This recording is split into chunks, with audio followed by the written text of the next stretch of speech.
पुणी विद्युत आघात गला हाथीर जीवन मयूरभंज जिला बेतनटी रेंज जामशुली गाँव में विद्युत आघात माई हाथीर मृत्यु होती। फसल को सुरक्षा देवा विछा जाइथिबा विद्युत तार संस्पर्श आसी हाथीर मृत्यु होता सूचना मिली। वन विभाग सूचना अनुसार भोर समय गोठरू अलगा होई माई हाथीटी जामशुली ठारे जनबसति मुहां होइतिला। गाँ पाखरे धान चाष को सुरक्षा देवा विछा जाइथिबा विद्युत तार संस्पर्श आसी तार मृत्यु होती। हाथीटीर शुंढरे विद्युत तार लगी रही। बेतनटी वन विभाग मृतदेह उद्धार कर तदंत करुछि। राधेश्याम प्रधान आम सहित अच्छा बारिपदा रिपोर्टर। राधेश्याम पुणी थे विद्युत तार बिछा जाइथिला जो फल हाथीर जीवन जीवा कथा सूचना आसुची। बेतनटी वनांचल अधिकारी कौन कहवा कथा वन विभाग ए संपर्क में कौन कहूँ? अविनाश आज सकाळे बारिपदा वनखंडर बेतनटी रेंज बड़ामपुर सेक्शन जामशुल गाँ निकटरे धान क्षेत्र में गोटे माई हाथीर मृत देह को वन विभाग ठाब करिछि। तेबे यहाँ जो विद्युत आघात हाथीर मृत्यु होता जना पड़ी। हाथी मृत्यु एवं हाथी आ मनीष मध्य जो लड़ई ये गोटे क्रमागत हो मयूरभंज जिले में। कारण गोटे साइड रे रही अभयारण्य शिमलीपाल एठू जो हाथी मैंने बाहर पाखापाखि अंचल जो फसल खाऊँ क्षय क्षति घटी जंगल फेरुंट।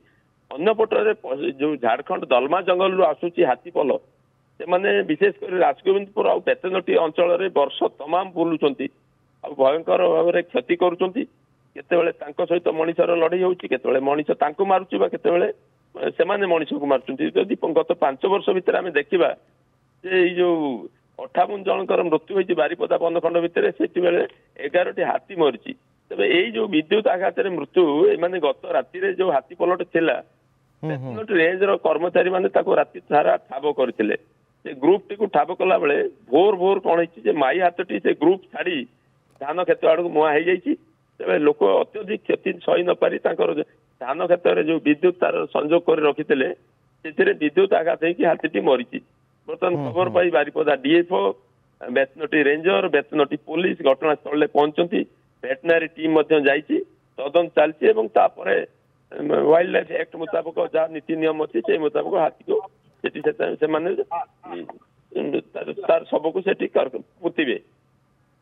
ये जो हाथी एवं मनीष मध्य लड़े यहाँ बर्तमान हाथी को रोकने ये जो संघर्ष को रोकने मु डीएफओ सहित कथा होली से बर्तमान कहते आम बर्तमान कृत्रिम गुप्तचर विनियोग करुचे कैमेरा लगौचे आलोक व्यवस्था करुचे ता सत्वे ये जो झारखंड हाथी पल से कौन केतबेले कौ गाँ को जाऊँ कौ घर भांगुंट से निर्दिष्ट गोटे ग्रुप रे रोना ये सब योजना बर्तमान फेल मारी जाऊँगी।